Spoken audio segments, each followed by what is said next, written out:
The quiet danger in our daily routine. After 70, when I was young, I loved ending the day with a long, hot bath. It felt like washing away all the noise of the world. Maybe you felt the same stepping into warm water, letting go of your worries for just a while. But somewhere after 70, things change. The same hot water that once brought relief now seems to leave our skin dry, our balance a little off, and our hearts strangely tired. We don't talk about it much because bathing feels so simple, so harmless. How could something so routine quietly become risky? This isn't a warning. It's an invitation to look gently at our habits, with the wisdom that comes only from a lifetime of living. Because what served us well in our 40s or 50s may not serve us anymore. And that's okay. In this video, I want to walk with you through 7 quiet truths about bathing after 70. Some might surprise you, others may feel familiar. But all of them carry a quiet reminder you deserve care that fits who you are today. And if you've ever felt dizzy after a bath, or noticed your skin growing thinner, type 1 in the comments. If not yet, type 0. I'd love to know your story. And if anything in this video speaks to your heart, please subscribe and ring the bell so we don't lose touch. Shocking truth number 1. Why daily bathing might be too much for aging skin. Our skin becomes thinner, but we often keep treating it like it's still 30. There's something sacred about cleanliness. It's tied to our sense of dignity, of being presentable, of showing up for life. So when someone says, you don't need to bathe every day after 70, it may feel like a challenge to that dignity. But let me tell you a quiet truth I've seen again and again. The skin we live in after 70 is not the same skin we had even 10 years ago. And when we treat it like we used to with hot water, scented soaps, and daily scrubbing, we often hurt it without meaning to. I remember a neighbor named June. She was 84, always polished, always graceful, but one afternoon, she confided in me that her legs had been itching for weeks. I use the same lavender body wash I always have. She said, I don't understand why it's suddenly a problem. The answer, of course, was in her skin. At that age, skin produces less oil. The outer layer becomes thinner, less able to hold moisture. Even gentle products can strip it bare. Daily bathing, especially with hot water, actually removes natural oils the body desperately needs. For older adults, this can mean dryness, cracks, itching, even increased risk of skin infection. So what can we do? Here's what many dermatologists now recommend. Try bathing every other day instead of daily. Use lukewarm water. Choose fragrance-free, moisturizing cleansers. And most importantly, moisturize immediately after patting the skin dry. Think of it not as skipping a bath, but as honoring your body's new rhythm. After all, aging isn't about losing, it's about adapting. Being gentle with your skin doesn't mean letting go of dignity. It means expressing it in a wiser, kinder way. And if you've ever felt dry or itchy after a bath, you are not alone. That's your body speaking, and it deserves to be heard. But our skin isn't the only part asking for more gentleness. Let's look deeper at how a hot bath can quietly affect what we can't see our heart. Shocking truth number 2. When a hot bath becomes a silent strain on the heart, sometimes what relaxes the body can quietly burden the heart. A warm bath can feel like a gentle hug at the end of a long day, especially in our later years, when the body aches more and moments of stillness matter more than ever. But beneath that comfort lies a hidden shift. As we age, our blood vessels become more sensitive. The heart, once quick to adjust, now takes its time. When exposed to hot water, the blood vessels expand, sometimes too much. This sudden dilation can cause blood pressure to drop, a change that the aging heart doesn't always respond to fast enough. The result isn't always dramatic. Sometimes it's a moment of lightheadedness. Other times it's a deep fatigue or a sensation of weakness right after bathing. And in rarer cases, it could be more serious. The truth is, the cardiovascular system over 70 needs cooperation, not surprise. To protect your heart while still enjoying the ritual of bathing, use water that is warm, not hot. Limit bath time to 10-15 minutes.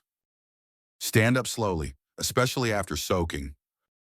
Avoid bathing right after eating or after taking medications that lower blood pressure. Bathing should never be a battle between comfort and safety.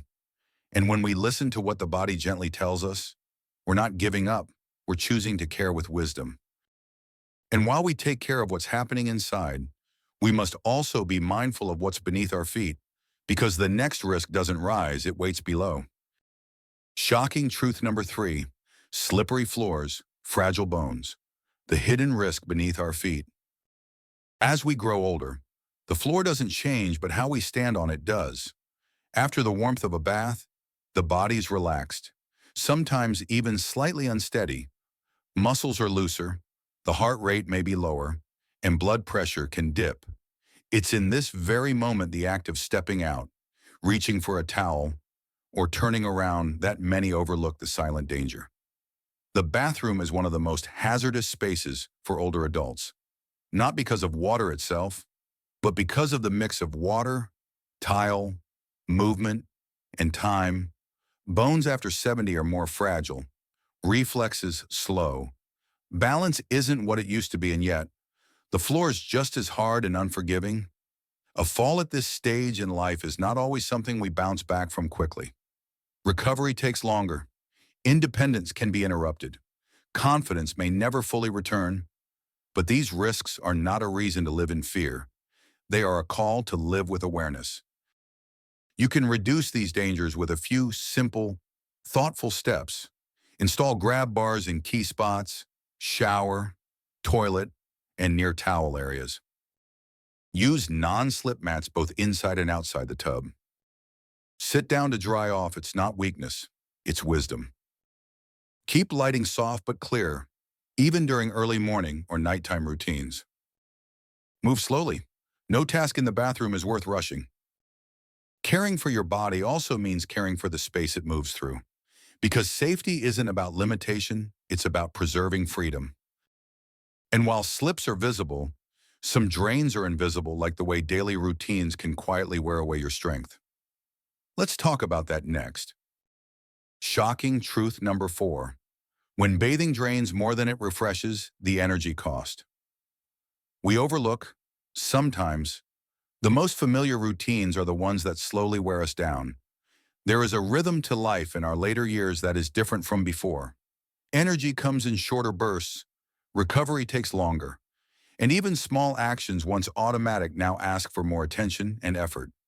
Bathing, though it seems simple, can become unexpectedly demanding. Standing for long periods, lifting arms, balancing on one foot, bending down, these movements, repeated day after day, begin to pull from an energy reserve that isn't as full as it used to be. Many people feel unusually tired after bathing. It's not laziness.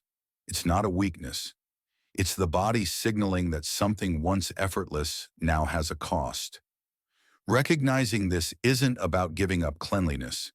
It's about reshaping the habit to honor your current strength. You can bathe every other day, using a warm cloth or sponge wipe in between. Sit while doing parts of the routine, like brushing teeth or drying off. Take short pauses throughout the process. There's no need to rush. Accept that adapting isn't failure, it's intelligent self-care. When we stop pushing and start listening, we create space for ease, for calm, and for energy to be used where it matters most. And speaking of energy, let's look at how bathing, especially at night, might be quietly affecting something even more precious: your sleep. Shocking truth number 5. When your evening bath steals your night's sleep, sleep is not just rest, it's repair, and our evening routines should honor that. Sleep becomes more delicate with age. It's no longer just a matter of closing our eyes, it's a process shaped by hormones, temperature, and timing. And without realizing it, our bathing habits may be working against the very rest we long for.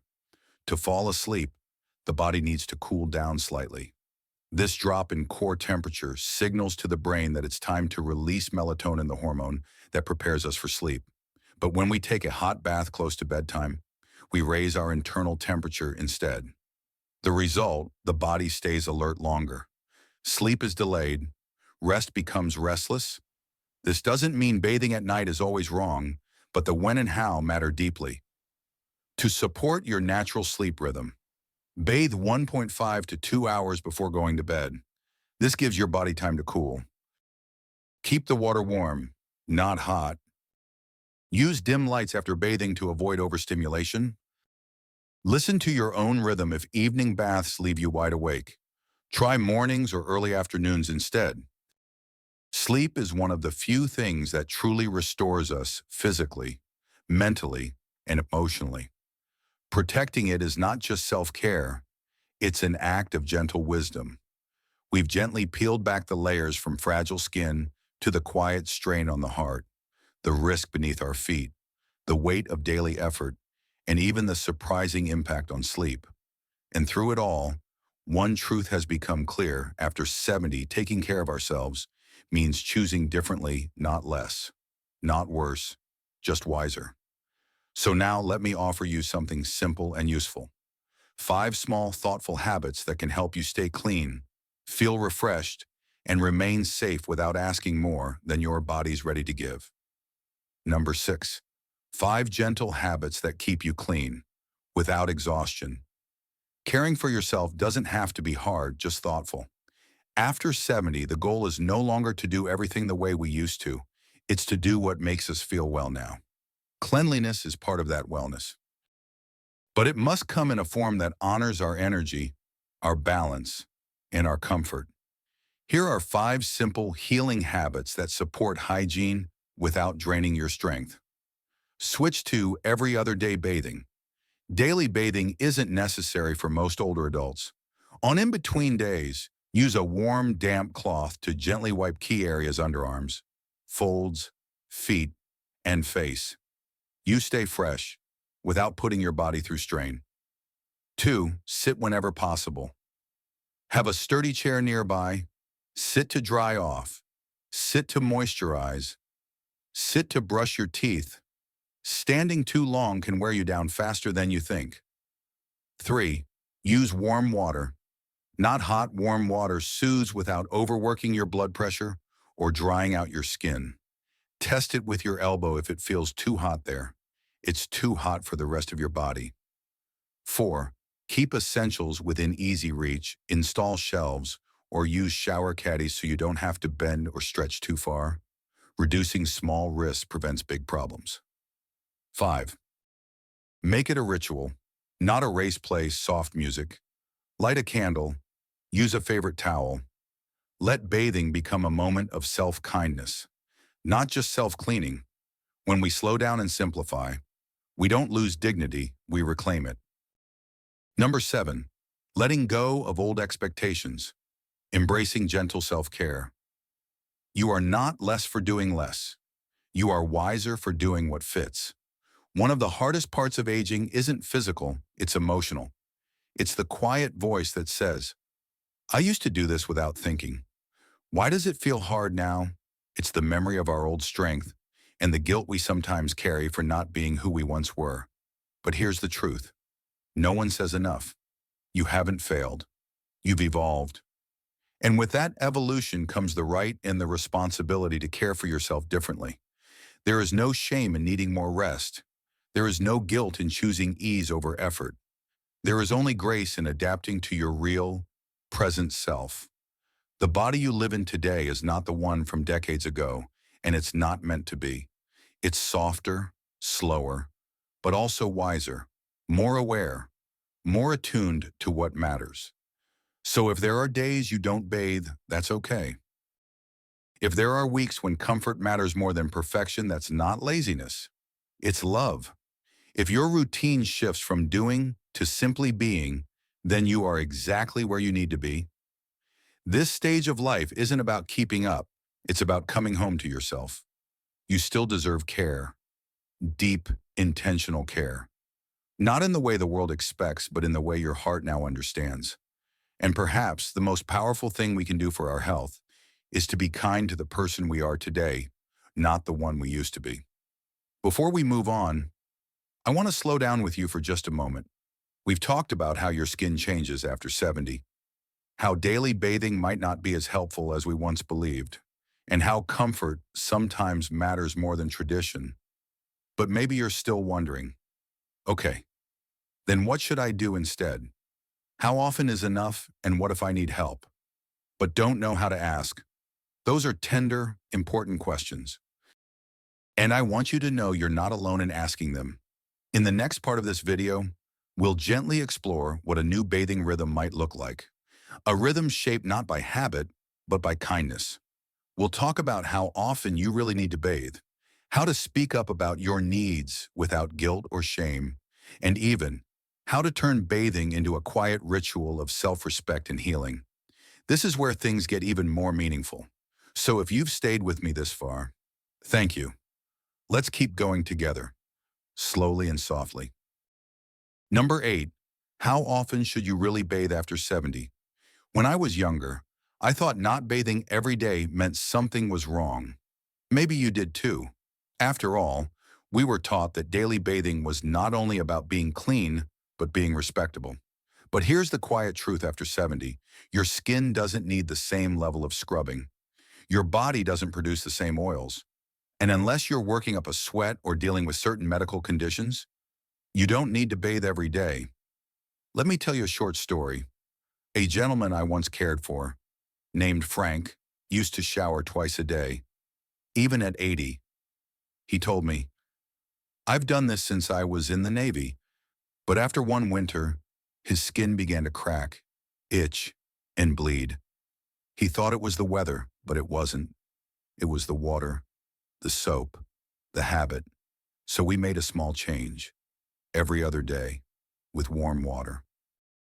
On the off days, he would simply use a warm cloth to gently clean his face, underarms, groin, and feet, what nurses sometimes call a tactical cleanse. Within weeks, his skin healed, and he looked lighter, more at ease. Here's a general guide that's helped many of my patients and viewers. 2-3 full showers per week is usually enough. On other days, spot clean with a soft washcloth. Always moisturize after, even on no shower days. Adjust based on mobility, sweat, and weather. This isn't about being dirty or lazy. It's about being wise, about choosing what actually serves your health instead of just obeying old routines. Remember, there's no prize for dry skin, but there is peace in giving your body what it needs. Number 9, how to talk to your caregiver or family about bathing needs. There's a strange silence that often surrounds aging, especially when it comes to needing help. We talk about medications. We talk about memories. We talk about doctors. But the moment someone says, "I need help bathing," the room gets quiet. Maybe it's because bathing is so personal. Maybe it's because asking for help, especially with our bodies, feels like surrendering something sacred. But here's what I want you to remember. Needing help does not take away your dignity. Not saying anything at all might. Why it's so hard to ask, many older adults tell me they don't want to be a burden. That word comes up again and again. Some stay silent because they're afraid of becoming too much. Others feel embarrassed, and many more simply don't know how to begin the conversation. But let's gently reframe the idea. Asking for help with bathing isn't a burden, it's an invitation. It's a way of saying, I still care about my well-being. I still want to feel comfortable. I still want to be seen. And the people who love you, most of them want to help. They just don't know when or how to step in. Your voice gives them permission. When and how to speak up. Here are a few gentle ways to bring up your needs without guilt, shame, or conflict. 1. Choose a calm moment, not during stress or rush, maybe over tea, maybe during a quiet walk. 2. Speak from your I.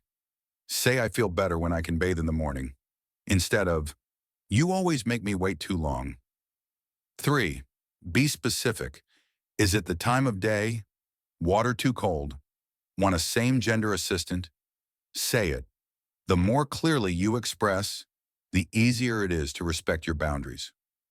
4. Keep it short, kind, and clear.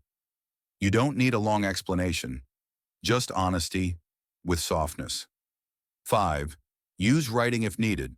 A note, a text, even a checklist. Some elders feel safer expressing sensitive topics through paper than face-to-face. A real story. The lavender note. I once met a woman named Barbara. She lived with her son and daughter-in-law, both loving people, but she never spoke up about how rushed she felt during her morning baths until one day, she left a handwritten note in the bathroom drawer. "Thank you for always helping me. It means more than you know.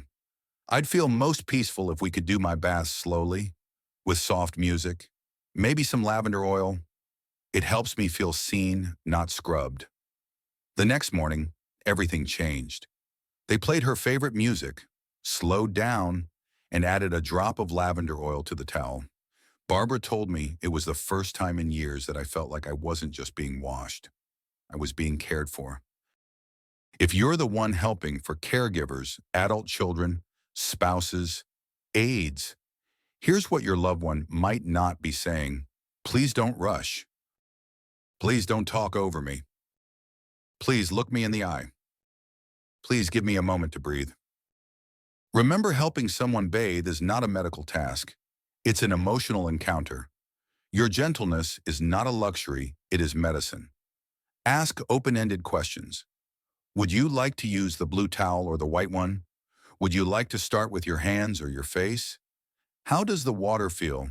These small choices restore control, which is often the very thing dementia, illness, and aging take away.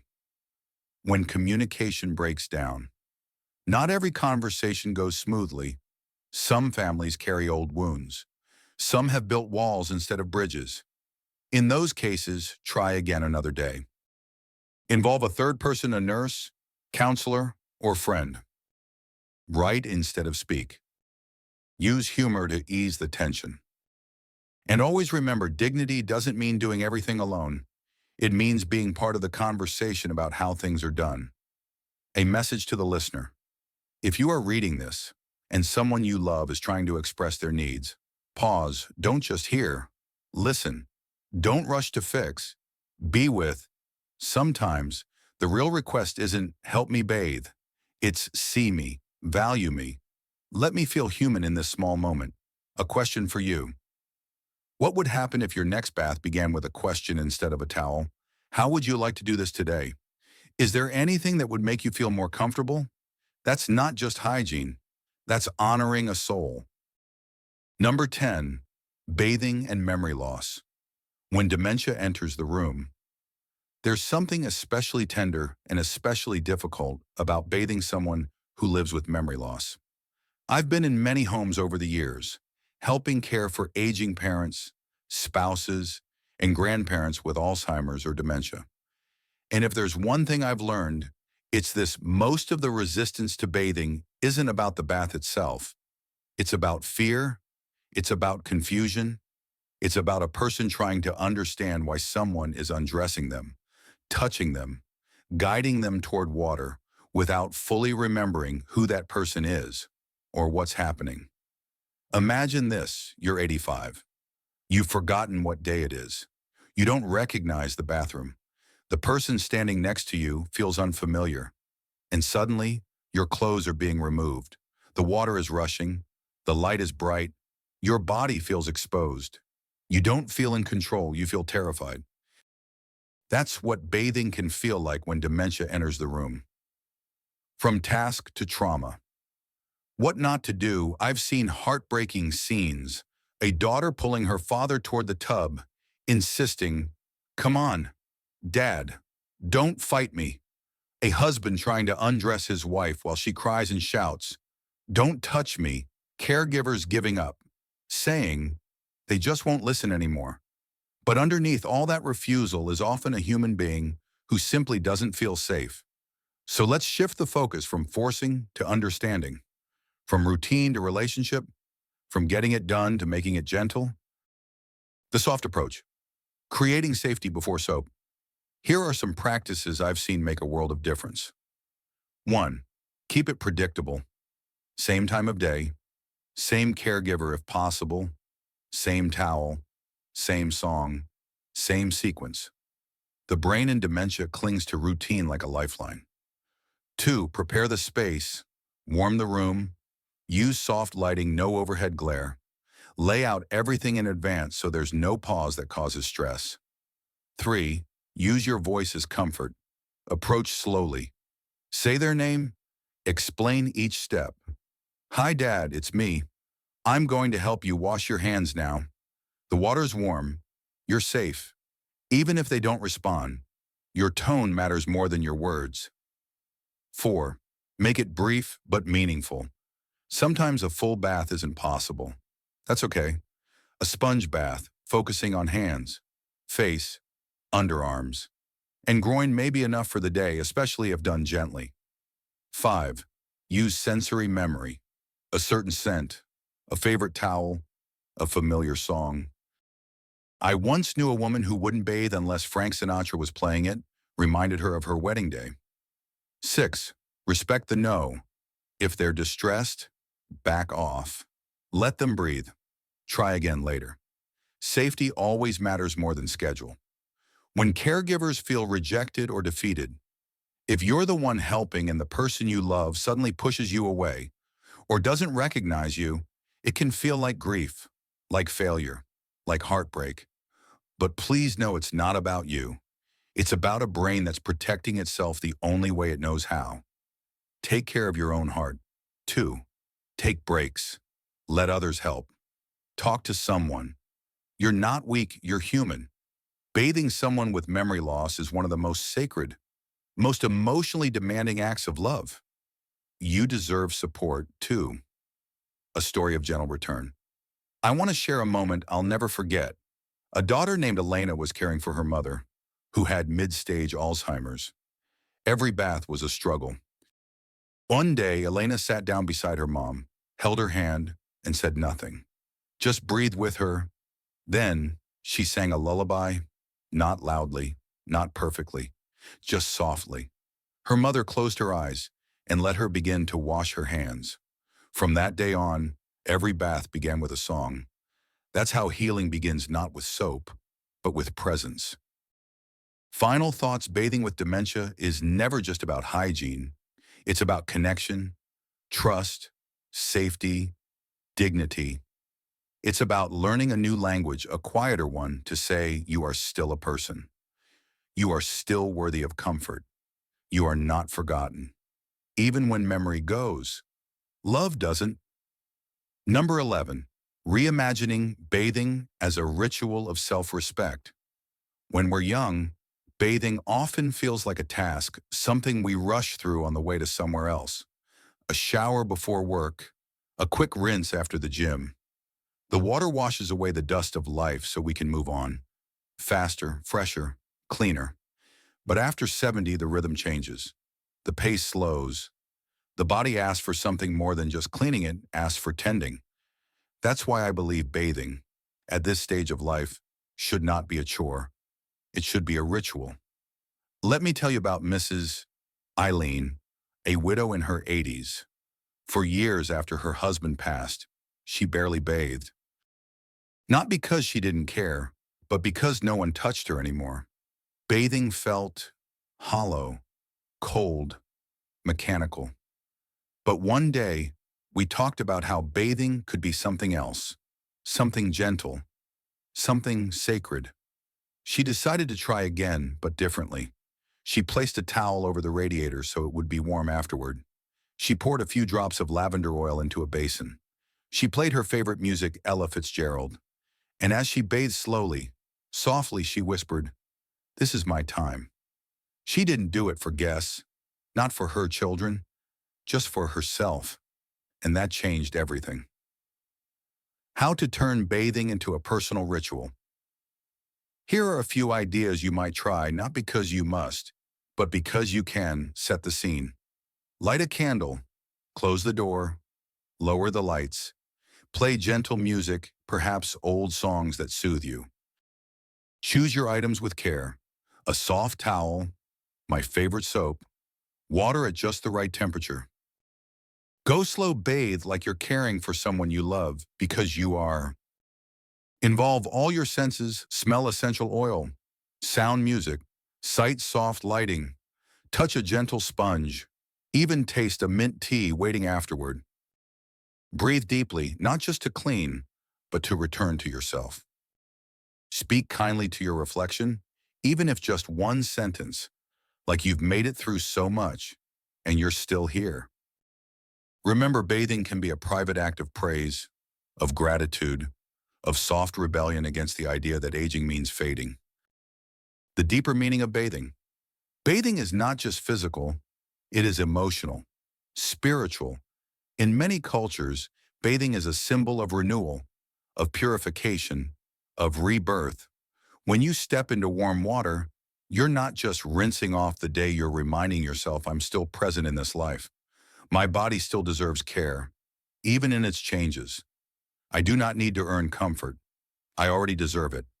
And even on days when you're tired or aching, even when you can't do a full bath, you can still make some part of it sacred. A warm cloth on your face, a slow tub of lotion into your hands, even a whispered blessing, be kind to me today. Because that small act, that one gesture of kindness toward yourself might be the most healing moment of your day.